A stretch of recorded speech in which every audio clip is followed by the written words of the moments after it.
siang sahabat. Untuk episode yang sekarang kita akan membahas masalah instalasi pengolahan air limbah atau IPAL individual. IPAL individual ini yang dibangun di tiap rumah atau di unit hunian yang memiliki sendiri-sendiri atau secara individu. Dan di pemukiman ini atau di rumah ini sistem instalasi pengolahan air limbah yang ada yaitu sistem anaerobik aerobik dengan unit pertama ada bak pengendap pertama, dilanjutkan dengan unit pengolahan anaerobik, selanjutnya unit pengolahan aerobik, dan yang terakhir ada unit pengolahan bak pengendap terakhir. Setelah itu airnya akan overflow mengalir ke saluran. Sebelum masuk ke saluran di situ akan ada pembubuhan zat klorin atau kaporit tablet.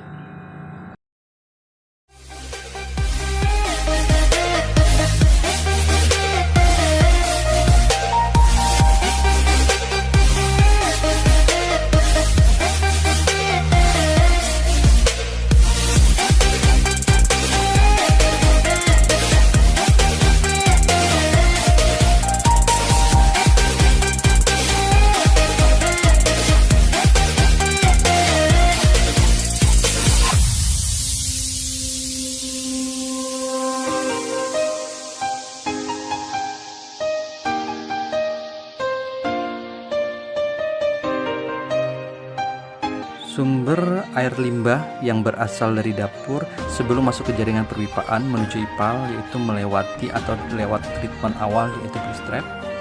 Apa itu grease trap? Grease trap ialah suatu alat untuk menangkap lemak.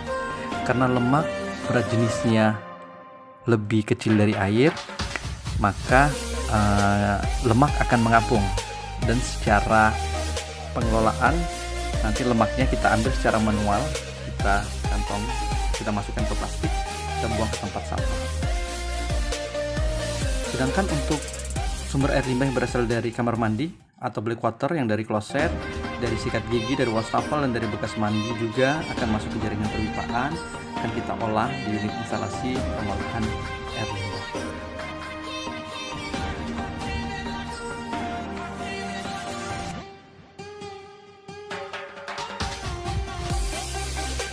IPAL individual bisa dibangun di belakang rumah, depan rumah, ataupun di teras, ataupun di carport. Sedangkan yang kita kunjungi sekarang dibangunnya di bawah parkiran mobil atau di carport.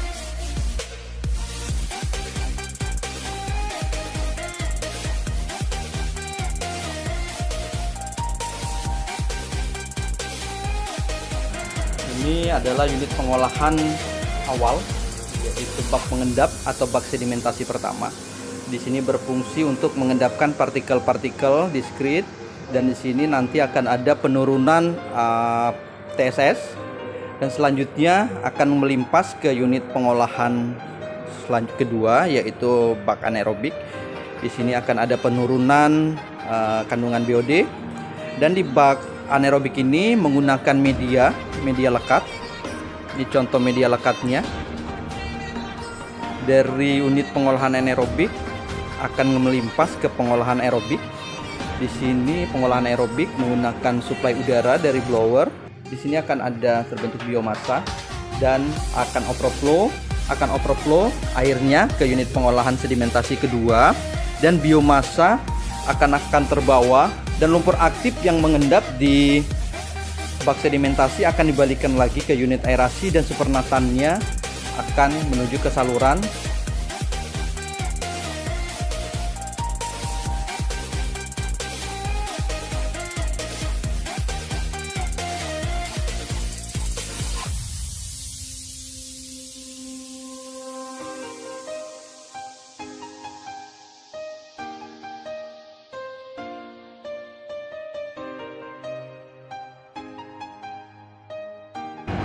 Di IPAL anaerobik aerobik ini kita menggunakan blower high blow dengan kapasitas 60, penggunaan listriknya 60 watt untuk mensuplai udara di unit aerasi.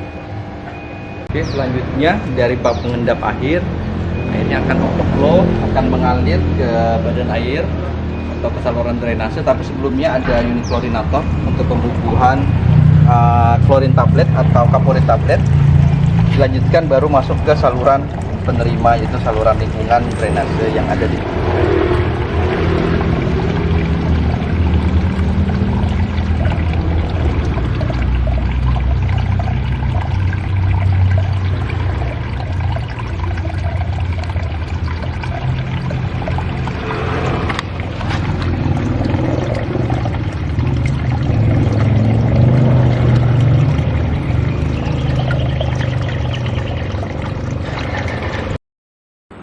merencanakan instalasi pengolahan air limbah, yang penting kita perhatikan ialah secara kontur, elevasi tempat unit pengolahan.